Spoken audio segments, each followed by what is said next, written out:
Entah kenapa sidang perceraian Melati dan Ara berjalan sedikit alot. Ara menginginkan hak asuh Zio jatuh ke tangannya. Tentu saja Melati tidak mau anak semata wayangnya harus diasuh seorang ayah yang sakit jiwa seperti Ara.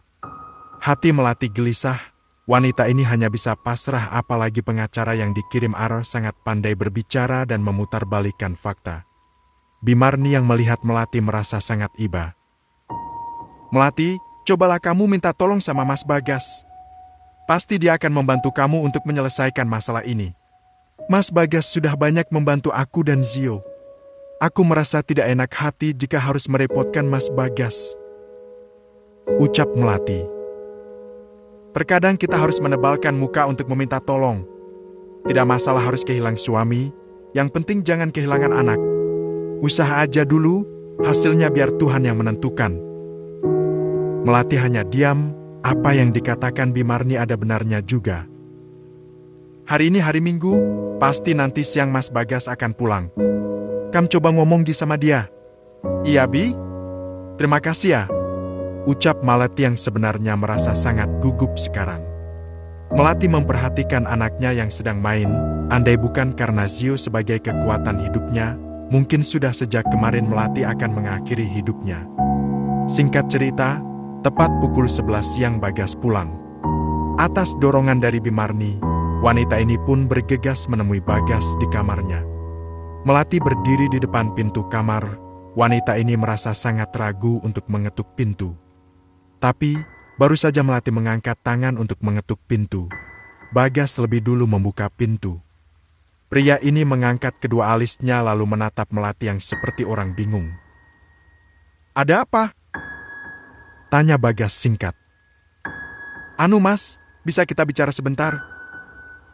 Bagas mengangguk, pria ini mengajak Melati duduk di balkon lantai 2. Cuaca sedikit panas, tapi dikalahkan dengan angin yang berhembus sedikit kencang. "Katakan, apa yang ingin kau bicarakan?" Melati hanya menunduk, wanita ini sibuk memainkan jari-jarinya. Sekali lagi Bagas memperhatikan wajah Melati yang seperti orang gelisah. "Hai, cepat katakan. Apa aku boleh minta tolong? Tapi kalau nggak bisa juga nggak apa-apa." Bagas tertawa mendengarnya. "Katakan dulu, apa? Sekarang ini aku sedang menjalani proses perceraian. Aku tidak bisa melawan pengacara mantan suamiku, mereka ingin mengambil hak asuh anakku.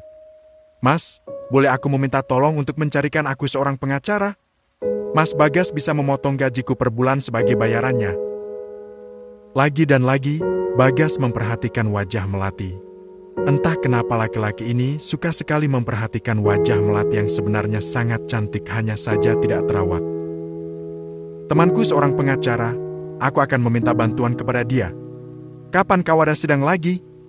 "Besok Mas," jawab Melati. Bagas tidak menjawab, pria ini mengeluarkan ponselnya kemudian menghubungi temannya. Mereka pun janjian bertemu di salah satu kafe. "Bersiaplah, kita akan pergi menemui temanku itu sekarang," ujar Bagas memberitahu. "Sekarang Mas? Kalau tahun depan bagaimana?" canda Bagas. Melati hanya tersenyum tipis, sudah lama sekali wanita ini tidak pernah tertawa. "Iya sekarang," ucap Melati yang bergegas turun ke lantai bawah. Bagas tertawa, pria ini kembali ke kamarnya untuk berganti pakaian. Melati menitipkan Zio pada Bimarni. Tentu saja Bimarni merasa sangat senang karena sejak ada Melati dan Zio, wanita parubaya ini tidak lagi kesepian. Setelah beberapa saat, Bagas dan Melati pun pergi ke kafe yang sudah dijanjikan. Sepanjang perjalanan Melati hanya diam saja, wanita ini tidak tahu harus bicara apa. Tak berapa lama, mereka pun sampai. Mereka menunggu teman Bagas yang masih dalam perjalanan. "Kamu pesan apa?" tanya Bagas.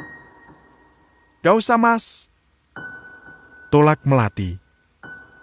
"Udah, gak usah sungkan. Biasa aja." "Bener Mas." Bagas hanya bisa menggelengkan kepalanya. Pria ini pun memesan 2 minuman untuk dirinya dan Melati. Selang beberapa saat, teman Bagas yang bernama Farhan pun datang. Tidak membuang waktu, Bagas pun menjelaskan kepada Farhan tentang kondisi Melati yang butuh bantuan. Dengan senang hati Farhan mau membantu, apalagi Bagas teman baiknya. "Terima kasih, Mas," ucap Melati yang merasa iba. Setidaknya ia memiliki seseorang yang akan membelanya melawan Ara. "Seharusnya kau bisa menunjukkan semua bukti perselingkuhan suamimu dan keadaan ibu mertuamu kepada hakim. Itu adalah peluru untuk menyerang mereka," ucap Farhan. "Aku ini perempuan bodoh, sekolah saja tidak sampai. Aku tidak memiliki rumah dan penghasilan, sudah pasti hakim akan melihat dari kekurangan diriku," jawab Melati dengan suara yang pelan hingga membuat Bagas dan Farhan saling toleh. "Kenapa tidak meminta tolong pada keluarga dan saudaramu? Aku ini sebatang kara. Kedua orang tuaku sudah meninggal dunia. Masalah saudara aku tidak tahu. Rumahku dulu aku jual demi biaya kuliah mantan suamiku," jawab Melati membuat Bagas dan Farhan merasa sangat terkejut. "Aku akan membantumu, gratis. Tenang saja, tidak dipungut biaya sama sekali," kata Farhan seketika membuat senyum Melati melebar. Senang sekali Bagas melihat senyum Melati karena wanita ini memiliki gigi gingsul dan lengus pipi. Bagas pun mengajak Melati pergi, bukan pulang melainkan pergi ke salon untuk melakukan perawatan. "Ngapain ke salon, Mas? Besok kau akan bertemu dengan mantan suamimu. Setidaknya kau harus tampil cantik agar tidak dipandang rendah lagi," jawab Bagas. "Tetapi Mas..." Bagas tidak peduli, pria ini menarik Melati masuk ke dalam. Melati pun melakukan perawatan wajah, sedangkan Bagas menunggu di ruang tunggu layaknya seorang suami padahal ia adalah seorang majikan. Tubuh Melati sedikit kurus, tapi bentuk badannya sangat bagus. Masalah rumah tangga yang datang bertubi-tubi membuat berat badan Melati menurun drastis. Seumur-umur, baru sekarang Melati melakukan perawatan di salon. Entah kenapa wanita ini merasa sangat segar setelah melakukan perawatan wajah. Dari salon, Bagas mengajak Melati pergi ke salah satu butik untuk membeli pakaian. "Gak usah Mas, aduh, aku merasa sungkan," tolak Melati saat Bagas memintanya untuk memilih pakaian. "Jangan sungkan, seharusnya kau merasa senang karena kau bisa membalas rasa sakit hatimu. Pilihlah beberapa, santai saja." Tidak, Melati tidak ingin memilih karena menurutnya ini sudah sangat berlebihan dan Melati merasa tidak enak hati. Bagas yang mengerti sikap Melati pun langsung memilih beberapa pakaian kemudian membayarnya tanpa dicoba karena Bagas yakin sudah pasti cocok untuk Melati. Di perjalanan pulang, Bagas juga mampir membelikan mainan untuk Xiu. Melati tidak bisa melarang, wanita ini hanya menurut saja. Sesampainya di rumah, Bagas sendiri yang memberikan mainan tersebut kepada Xiu. "Bi, aku pamit dulu. Bilang sama Pak Samsul untuk mengantar Melati besok," ujar Bagas yang seperti biasa akan pergi lagi. "Iya Mas, hati-hati di jalan," ucap Bimarni. "Makasih ya, Mas Bagas," ucap Melati. "Iya, sama-sama," jawab Bagas terdengar begitu lembut. Pria ini pun pergi, entah kenapa Melati merasa penasaran pada Bagas yang menurutnya sangat aneh sekali. "Gimana Melati?" tanya Bimarni. "Teman Mas Bagas akan membantuku besok, Bi." "Syukurlah." Bimarni turut senang mendengarnya, setidaknya Melati tidak akan berpisah dari Xiu. Di tempat yang berbeda saat ini, Ara yang baru saja pulang kerja merasa sangat kesulitan untuk mengurus ibunya. Rumah yang sangat berantakan, pakaian kotor yang sudah menumpuk membuat Ara mau tidak mau harus mencari seorang pembantu yang akan mengurus rumah dan menjaga ibunya sekarang. Tentu saja yang akan membayarnya hasil dari patungan Ara dan kedua kakaknya. Kalau ada Melati, semua enak. Rumah bersih, baju bersih, makan enak, kapan aja bisa diperintah. Sekarang mau apa-apa aja susah, gerutu Bu Wiwin. Salah Melati sendiri, dia yang egois dan tidak mau dimadu. Perempuan seperti dia bisanya apa selain jadi ibu rumah tangga? Kamu aja yang keterlaluan, Mana ada perempuan yang mau dimadu? Kalau dibalik bagaimana? Melati punya suami 2. Apa kamu mau? Ara tidak menjawab. Pria ini begitu kerasa-kerasa kepala dan selalu ingin membenarkan apa yang ia lakukan selama ini. Lihat aja, Melati itu akan jadi gembel di luar sana. Dia itu tidak bisa melakukan apapun. Kalau Zio ikut sama dia, sudah pasti Zio tidak akan memiliki masa depan. Keluar sana! Ibu malas bicara sama kamu. Usir Bu Wiwin. Punya anak tapi nggak berguna semua. Egois. Tanpa menjawab, Ado pun bergegas keluar dari kamar ibunya. Pria ini begitu sombong, seolah ia lupa siapa yang sudah membuat dirinya bisa seperti ini. Sejak bekerja di perusahaan ternama, kumpul dengan orang-orang berpendidikan membuat Ado mengubah cara pandangannya jika ia harus mencari wanita yang sama berpendidikan seperti dirinya. Cengang saat melihat Melati keluar dari mobil mewah, bahkan terlihat dari penampilannya jauh berbeda dari biasanya. Perempuan yang biasanya hanya mengenakan baju daster dengan rambut diikat sembarangan kini tampil cantik dengan gaun selutut dan rambut yang dibiarkan terurai. Aro yang penasaran langsung menghampiri Melati. Pria ini menatap mantan istrinya dari atas sampai ke bawah. Cantik, bahkan bentuk tubuh Melati terlihat kurus padahal baru 2 minggu yang lalu mereka bertemu di pengadilan. Kok bisa seperti ini? Tanya Ado yang kebingungan. Apanya yang bisa? Melihat perubahan Melati, Ado tak bisa berkata-kata lagi. Meskipun masih ada sisa jerawat di wajah Melati, tapi tidak menutupi jika wanita ini memang sangat cantik. Melati, panggil Farhan yang baru saja tiba. Secepat kilat Ado menoleh ke arah sumber suara. Pria ini semakin terkejut lagi saat melihat seorang pria tampan berjas rapi datang menghampiri Melati. Siapa dia? Tanya Ado yang benar-benar penasaran. Dengan santainya Farhan mengulurkan tangan mengajak Ado untuk berkenalan. Halo, perkenalkan namaku, Farhan. Aku pengacara Melati. Ucap Farhan memperkenalkan diri. Ado terperanjat, bagaimana bisa mantan istrinya ini mendapatkan uang untuk membayar seorang pengacara. Melati acuh, wanita ini mengajak Farhan untuk masuk ke dalam ruang sidang. Sedangkan Ara, pria ini nyaris saja jatuh ke tanah karena ia tidak bisa memikirkan apa yang sudah terjadi pada Melati. Sidang pun dimulai.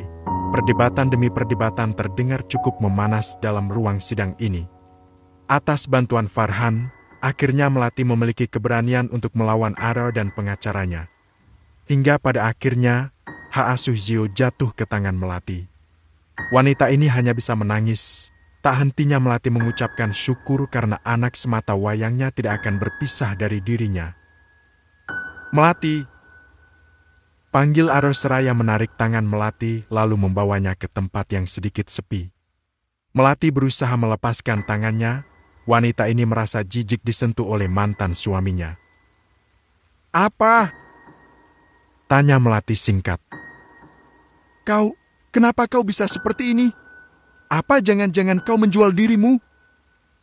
Tuduh Aro seketika membuat Melati tertawa. Sekalipun aku menjual diriku, apa hubungannya denganmu, ha? Kita bukan suami istri lagi, Aro? Jawab Melati terdengar begitu dingin di telinga Ara. Kau berubah, Melati. Setan mana yang merasukimu? Melati semakin tertawa. Apapun yang aku lakukan di luar, bukan urusanmu. Ini hidupku dan kita telah bercerai. Jadi, tolong jangan ganggu hidupku lagi. Sombong! Seru Ara. Kau bahkan lupa siapa yang membantumu memiliki gelar di belakang namamu. Aku yang kau ajak susah, tapi perempuan lain yang menikmati hasilnya. Aro, 5 tahun kita menikah. Kau mengungkit perjuanganmu? Ya, kenapa? Apa kau mampu untuk membayarnya? Oh, satu lagi. Apa kau mampu membayar tenagaku yang selama 3 tahun mengurus ibu yang stroke itu? Aro terdiam. Pria ini tidak bisa menjawab. Dengan tawa sarkasnya, Melati pergi dari sana. Wanita ini pulang dengan perasaan lega. Bahkan Aro sendiri tidak tahu di mana Melati dan Zio tinggal. Sesampainya di rumah, Melati langsung memeluk anaknya. Wanita ini menangis haru, membuat Bimarni ikut menangis. Ternyata ada Bagas, pria ini memperhatikan sejak tadi. Tersenyum tipis-tipis, setidaknya Bagas bisa memberikan kebahagiaan untuk orang lain. Apa aku bilang, Farhan itu pandai bicara. Kamu pasti menang. Ucap Bagas membuat Melati terkejut. Wanita langsung mengusap air matanya lalu berdiri memandang Bagas. Makasih ya, Mas Bagas. Ucap Melati. Jawabnya terdengar begitu lembut sekali. Sebagai perayaan atas kemenanganmu, bagaimana jika kau memasak untuk kami semua? Aku akan menginap malam ini. Ujar Bagas langsung diiyakan oleh Melati. Tanpa mengganti pakaian, Melati dan Bimar bergegas pergi membeli bahan makanan di antar Pak Samsul sedangkan Zio tinggal bersama dengan Bagas. Hai, ganteng.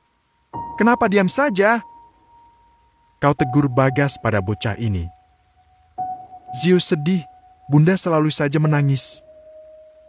Ucapnya seolah ia merasakan bagaimana kesedihan Melati. Bagas menghela nafas panjang, pria ini pun mengajak Zio pergi untuk membeli mainan. Rasanya senang sekali ada anak kecil, rumah yang biasanya sepi terasa hidup kembali sejak 6 tahun yang lalu. Bagas membeli mainan yang diinginkan oleh Zio, tanpa perhitungan pria ini langsung membayarnya. Setelah itu Bagas mengajak Zio pergi ke minimarket untuk membeli camilan dan es krim. Seperti Zio, ucap Aro yang sedikit kesulitan melihat ke arah meja kasir yang cukup ramai. Merasa sangat penasaran, Aro bergegas pergi ke meja kasir yang ternyata Zio sendiri sudah keluar bersama Bagas. Iya, itu Zio. Sepertinya aku tidak salah lihat. Ujar Aro yang hendak mengejar keluar, tapi mobil Bagas sudah melaju pergi. Untuk beberapa saat Aro terdiam, pria ini sejenak berpikir yang masuk di akal. Ah, aku hanya salah lihat. Tidak mungkin Zio mau pergi sama orang lain. Tapi, mana mungkin Zio pergi sama orang kaya seperti itu? Mobilnya saja terlihat sangat mewah. Ara menggelengkan kepalanya. Pria ini kembali masuk ke dalam untuk membeli pesanan pembalut untuk Celia. Setelah itu barulah ia pergi ke apartemen untuk mengantarkan pembalut tersebut. Mas, kenapa terburu-buru? Ibu sendirian di rumah. Lagian kamu harus kembali ke kantor. Ya kan? Ya udahlah, nanti malam aja kita ketemu. Mas mau ngapain aja karena kamu sudah resmi menduda. Iya, kamu benar. Ya udah, aku pergi dulu ya. Bergegas Aro pulang ke rumah, tapi baru sampai di rumah, ia langsung mendapatkan ceramah dari ibunya panjang lebar. Sumpah serapah masih suka terlontar dari mulut tua Bu Wiwin, seolah dia lupa jika dirinya sedang sakit sekarang. Ibu mau ketemu Zio, ibu rindu sama Zio. Sudah 1 bulan ibu gak ketemu Zio. Mau gimana lagi, Bu? Asu Zio jatuh ke tangan Melati. Aku heran aja, dari mana dia punya uang untuk membayar pengacara? Kamu itu bodoh! Hardik Bu Wiwin. Lihatlah, sejak tidak ada Melati di rumah ini semuanya kacau. Bu, ibu gak berhak mengatur hidupku. Lagian, suami mana yang betah tidur dengan istri yang kumal dan kacau? Apalagi Melati tidak pernah merawat dirinya. Apa pernah kamu membantu Melati di rumah ini? Semua dia kerjakan sendirian. Apa pernah kamu memberi dia uang lebih? Kamu pikir uang segitu cukup untuk hidup sebulan? Melati seperti itu karena dia sibuk ngurusin ibu. Kalian yang anak-anak ibu saja tidak pernah peduli. Kalian semua keterlaluan. Bu Yin kembali menangis. Dapat ia rasakan bagaimana susahnya tidak ada Melati di rumah ini. Aro hanya bisa diam. Percuma saja ia melawan ibunya ini. Sudah pasti akan kalah.